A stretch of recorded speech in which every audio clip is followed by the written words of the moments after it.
हाँ जी, क्लास 12 कैसे हो आप सब? दोबारा आ गए एक नई वीडियो के साथ। लास्ट वीडियो बहुत इंपॉर्टेंट रही जहां पे हमने फैक्टर्स के बारे में समझा था, कैसे सेंस कर सकता है एक एंटरप्रेन्योर अपॉर्चुनिटी को। बहुत इंपॉर्टेंट वीडियो थी, नहीं देखी है जाके देख सकते हो, वीडियो का लिंक डिस्क्रिप्शन बॉक्स में मिल जाएगा।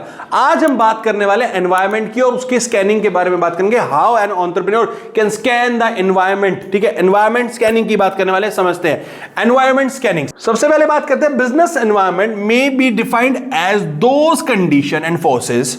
उस कंडीशन और फोर्सेस की बात कर रहे हैं external to a business unit, ठीक है, अंडर विच इट ऑपरेट्स। कह रहा बिजनेस एनवायरनमेंट वो है जो जिस कंडीशंस और फोर्सेस के अंडर वो कंपनी या वो एंटरप्राइज ऑपरेट कर रही है, वो बिजनेस ऑपरेट कर रहा है। Entrepreneurship does not emerge and grow spontaneously. एकदम से ग्रो नहीं हो सकती entrepreneurship. It depend upon the several economical, social, political, legal and other factors. Her factor के ऊपर डिपेंडेंट है हमारी एंटरप्रेन्योरशिप, हमारी एंटरप्रेन्योरशिप की जर्नी। दोनों चीजें नहीं तो देखो, ये सारे फैक्टर्स को हमने अगर मद्देनजर नहीं रखा तो हमारी जर्नी जल्दी ही खत्म हो जाएगी। बात करते हैं स्कैनिंग की जरूरत क्यों है। कह रहे हैं careful monitoring of an organization internal as well as external environment, दोनों की बात कर रहा हूं, internal as well as external environment for detecting early signs of opportunity and threats. देखो, अपॉर्चुनिटी के साथ साथ मेरे को मेरे थ्रेट्स के बारे में भी पता होना चाहिए। दैट में influence its current and future plans, जिससे आज क्या कर रहे हैं वो कैसे इन्फ्लुएंस हो सकता है और कल क्या करने वाले हैं वो कैसे इन्फ्लुएंस हो सकता है। इसलिए मुझे डिटेक्ट करनी है opportunities as well as threats persisting to the current business operation. आई बात समझ में? कह रहे why do we need to scan our environment? We need to scan our environment if we don't adapt we can not endure. अगर हमने adapt नहीं किया तो हम नहीं आगे बढ़ पाएंगे, एंड्योर सर्वाइव नहीं कर पाएंगे। कह रहे this means an entrepreneur is not aware of the environment. इसका मतलब है अगर उसने अडेप्ट नहीं किया तो वो एनवायरनमेंट से अडेप्ट नहीं है, सराउंडिंग से अडेप्ट नहीं है, और उसका मतलब है ही और शी विल श्योरली फेल। वो फेल होगा ही। जैसे नोकिया की बात करते हैं, नोकिया विंडोज फोन लेके आया, अडेप्ट नहीं कर पाया, मार्केट को क्या चाहिए था उसके बारे में नहीं जान पाया, चेंजेस के बारे में नहीं समझ पाया, एप्पल आया और उड़ा के ले गया। आई बात समझ में? नोकिया की पूरी मार्केट खत्म करके रख दी। आज एंड्रॉयड भी लाने के बावजूद नोकिया सर्वाइव नहीं कर पा रहा, क्योंकि वो ऑलरेडी इतना पीछे जा चुका है। तो जो फर्स्ट और की जो हमारी लाइन निकल के आती है ना इसमें, कह रहा है if we don't adapt we can not endure. This is the best line for an entrepreneur. आई बात समझ में? चलिए इस बात को थोड़ा सा और इंपॉर्टेंस देते हैं, समझना। नीड ऑफ एनवायरनमेंट स्कैनिंग, कह रहा है इफ वी डोंट अडेप्ट, ठीक है, यू डोंट एंड्योर, हम एंड्योर नहीं कर पाएंगे, सर्वाइव नहीं कर पाएंगे। Is the core idea behind environment scanning. This is the idea.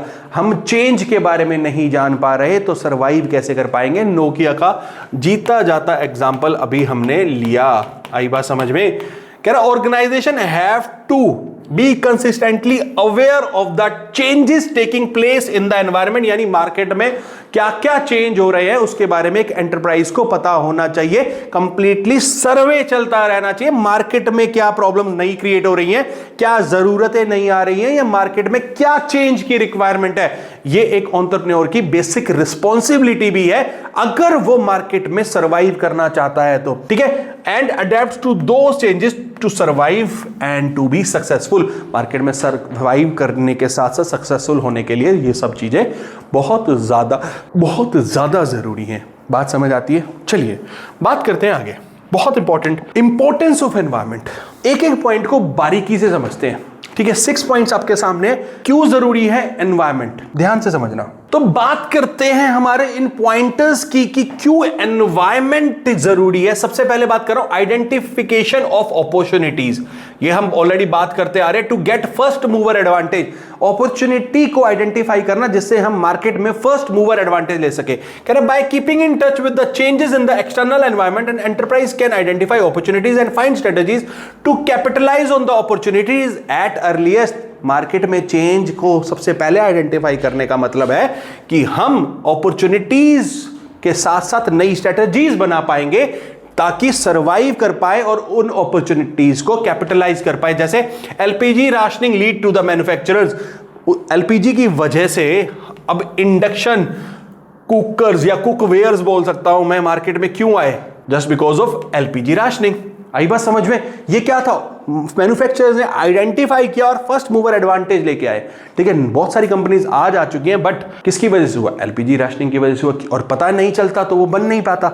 Second, formulation of strategies and policies. अब आइडेंटिफाई कर लिया है अपॉर्चुनिटीज को, तो स्ट्रेटेजीज बनाएंगे, पॉलिसी बनाएंगे। कह रहा है it helps in identifying threats and opportunities in the market. These can serve as the basis of formulation of strategies to counter threats and capitalize opportunities in the market. इसकी वजह से तो हम थ्रेट्स को काउंटर कर पाएंगे और market में अपनी अपॉर्चुनिटीज को कैपिटलाइज कर पाएंगे। कह रहा है example, the depleting reserves of petrol is a threat for car manufacturer. अब पेट्रोल कम होता जाएगा, डीजल का तो ऑलरेडी बैन चल रहा है, हमारी बहुत सारी गवर्नमेंट्स डीजल को प्रमोट अब नहीं कर रही है, हमारी इंडियन गवर्नमेंट भी नहीं कर रही है। इवन अगर मैं स्टेट गवर्नमेंट्स की बात करूं तो वो भी अब डीजल को प्रमोट नहीं करती है, दिल्ली गवर्नमेंट स्पेसिफिकली।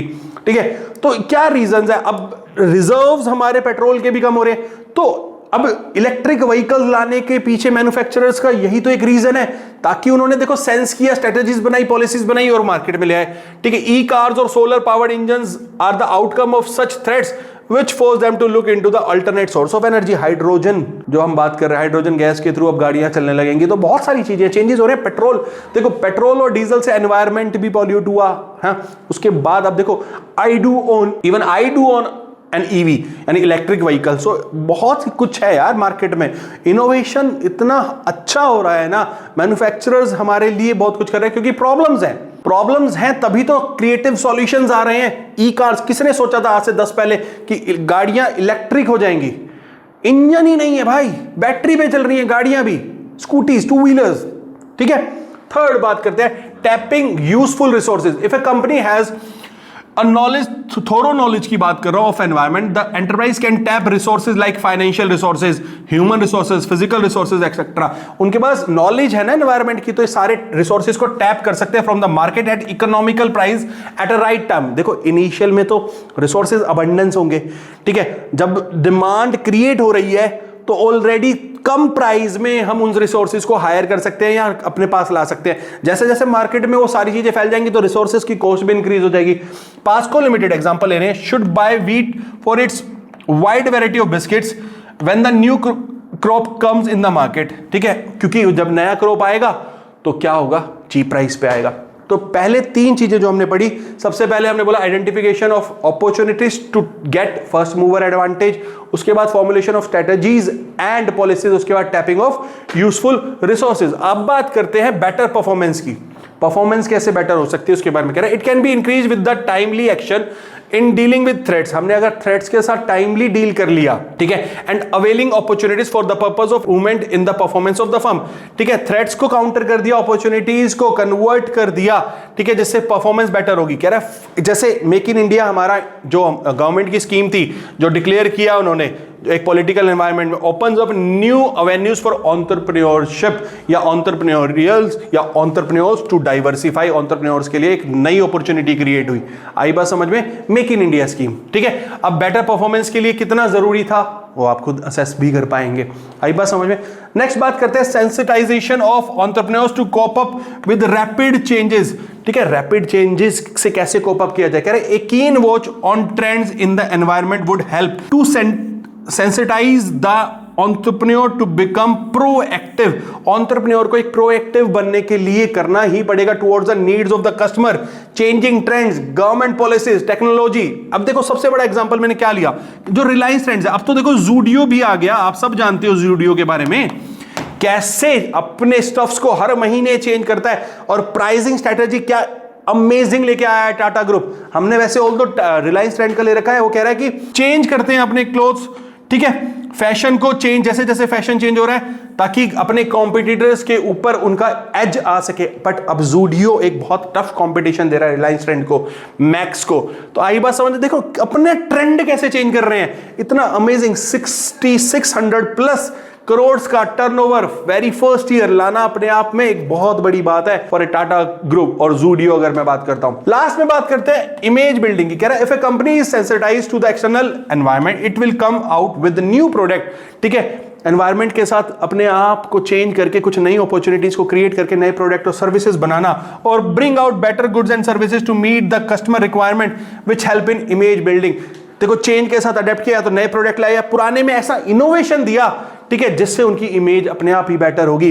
ठीक है, आई बात समझ में? बहुत जरूरी है ये सब चीजें। आपने मैगी का एग्जांपल तो पिछले 7-8 साल पहले देखा ही था। और reputation of the company, example call, radio, taxis with GPS system, online booking etcetera. क्या चेंज हुआ है? पहले टैक्सीज कैसी होती थी, आज ओला उबर कैसे चल रहा है, ठीक है, सब क्या है, ये मार्केट में इमेज बिल्डिंग के प्रोसेसेस हैं।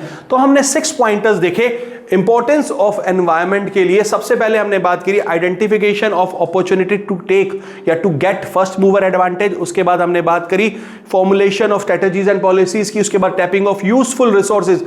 उसके बाद हमने बात की बेटर परफॉर्मेंस की। नेक्स्ट में हमने बात की sensitization of entrepreneurs to cope up with rapid changes, and last में हमने बात की इमेज बिल्डिंग की। This is how we as an entrepreneur can explore the market और द अपॉर्चुनिटीज, ठीक है, and this is why the environment is very important. आई बात समझ में? सो गाइज, इसको रीड करना बहुत जरूरी है, समझना बहुत जरूरी है। मैं 1 सेकंड के लिए आपके लिए साइड हो रहा हूं ताकि आप पूरा इसका स्क्रीनशॉट भी ले सकें। इसको क्लीन कर देता हूं ताकि आपको अच्छे से समझ आए ये स्लाइड आपके लिए कैसे इंपॉर्टेंट है। आई बात समझ में? सो प्लीज आप इसका स्क्रीनशॉट ले सकते हैं, ठीक है। पूरी स्लाइड का बहुत इंपॉर्टेंट स्लाइड है, बहुत सारे इंपॉर्टेंट फैक्टर्स हमने डिस्कस किए इसके बारे में, और इसको याद करने की मैं मेमोरी टेक्निक भी आपके लिए एक शॉर्ट में जल्दी ही लेके आ रहा हूं। आई बात समझ में? तो तब तक प्लीज जुड़े रहिए हमारे साथ और बात करते हैं, आगे करते रहेंगे हम आपके साथ नई वीडियोस में नए टॉपिक के साथ। तो प्लीज शेयर जितना ज्यादा कर सकते हैं कीजिए ताकि थोड़ा सा मोटिवेशन हमें भी मिलता रहे।